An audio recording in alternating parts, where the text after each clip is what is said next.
Bonsoir, bonjour, bienvenue dans cette nouvelle pause lecture où je vais avoir le plaisir de vous lire deux lettres issues de la collection des lettres de saison.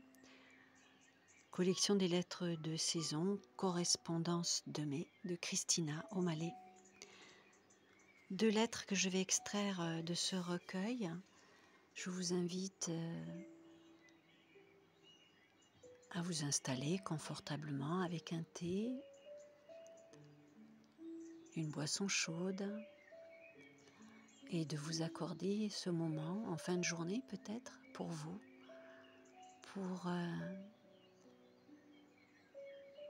lâcher prise sur les soucis du quotidien. Une pause lecture audio et je vous invite à prendre vos écouteurs pour que ce soit plus facile pour vous, de manière à ce que vous n'ayez pas besoin de tendre l'oreille. Je vous montre le recueil, correspondance de mai.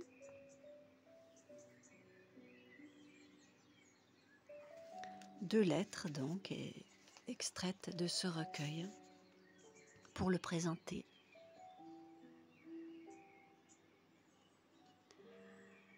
Mercredi 6 mai 1981. Paris, territoire français. Chère Lise, il est bien temps que je rédige cette lettre. Il me sera plus facile de m'expliquer de ma conduite par courrier. Du reste, j'ai bien trop peur que tu ne me raccroches au nez si je t'appelle. Nous étions si proches, enfant. Je me demande souvent ce qui a bien pu nous arriver. Je ne cherche pas à t'amadouer. Je te partage juste ce que je ressens. Parfois, j'aimerais tellement revenir à ce temps béni où il suffisait que les parents nous raccommodent en un tour de main. Toi, demande pardon à ta sœur. Fais-lui un bisou. Rends-lui sa poupée. Partage tes jouets. C'était si simple finalement. Lise, je suis bien consciente que là c'est bien plus grave, puisque je t'ai pris ton mari. Note que j'ai tout de même attendu que tu n'en veuilles plus. Tu me demandais souvent pourquoi je n'aimais personne. J'aimais quelqu'un, sans pouvoir m'en empêcher. J'aimais ton Jeannot.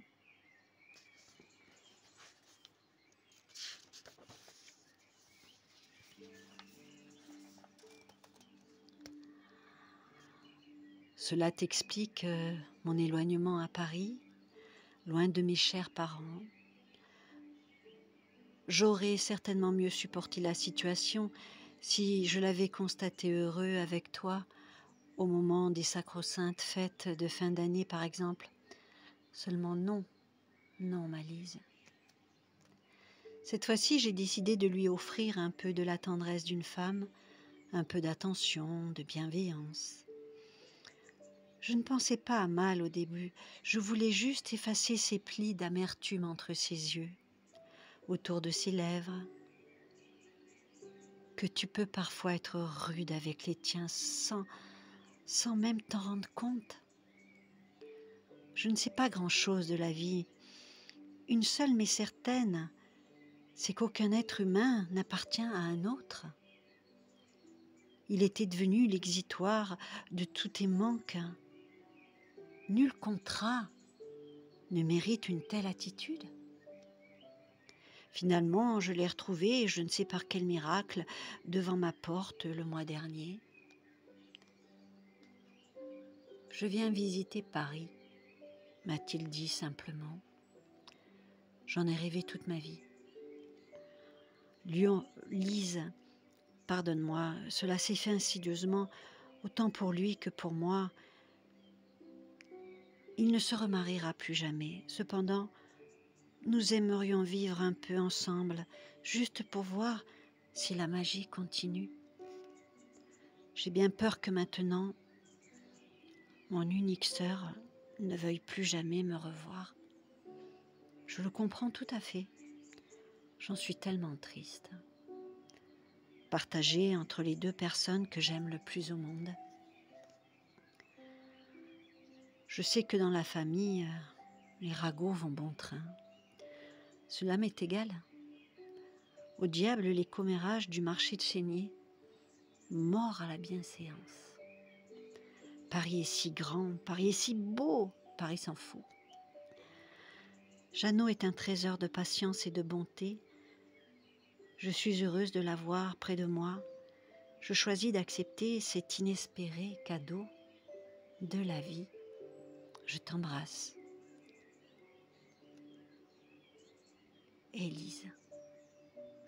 Quoi qu'il se passe maintenant, tu ne peux rien changer au fait que je reste ta petite sœur qui t'aime.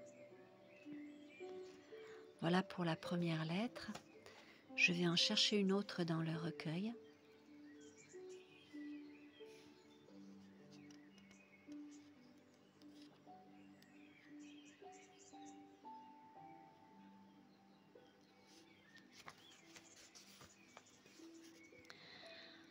Mardi 23 mai 1978, Aix-en-Provence, sud de la France.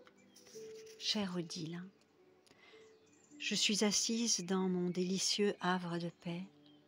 J'ai tourné un moment autour du salon de jardin avant de commencer ma lettre. Les lilas éclatent de beauté, ils frémissent sous le vent discret du printemps, exhalant leur parfum délicat, faisant frétiller leurs bouquets parmes, roses, violets. C'est mon dernier mois de mai, je le sais.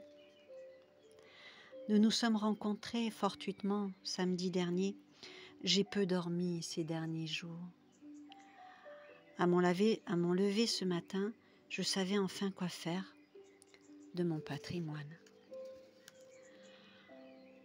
Lorsque nous nous sommes croisés, je tournais en rond dans ma ville d'enfance depuis un moment. Je me sentais seule, j'avais emmené avec moi mon caddie à roulettes pour effectuer mon marché habituel. Cependant, je n'arrivais pas à me décider d'acheter le moindre petit légume ou fruit. J'attendais un regard, un sourire tourné vers moi parmi tous ces anonymes. Certains en famille, d'autres en couple. Je me suis sentie transparente, presque inutile. Mon chariot toujours vide, je décidai alors de m'acheter un gâteau de chez Roederer, puis de le déguster tranquillement à la terrasse des deux garçons. À l'ordinaire, une gourmandise me remonte toujours le moral. Tel ne fut pas le cas cette fois. Je ne cessais de revivre mon existence en boucle, les bons choix que j'avais faits, les autres, moins judicieux, m'ayant conduit à cette profonde solitude. Je ressentais dans un brouillard angoissé le sentiment d'être esselée et sans amour, sans mon doux compagnon de vie désormais parti. J'en étais là de mes ruminations mentales lorsque nous nous sommes rencontrés fortuitement au milieu du passage à gare. Vous m'avez gentiment entraînée avec vous pour boire un thé, me bombardant aimablement de questions comme si mes réponses étaient importantes pour vous, alors que nous ne nous étions pas revus depuis plus de 10 ans. Vous ne saurez qu'à la découverte de cette lettre que vous remettra à mon notaire à quel point j'avais besoin de votre chaleur humaine ce jour-là. Tant je me sentais comme une épave balancée sur les flots d'une mer capricieuse.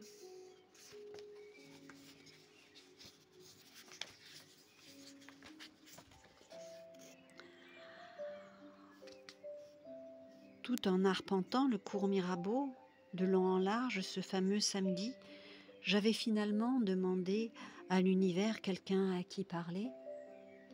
Moi, qui ne suis pas croyante en temps normal. La vieillesse nous amène vers de drôles de rives. Puis, nous avons conversé toutes les deux toute l'après-midi de nos vies respectives.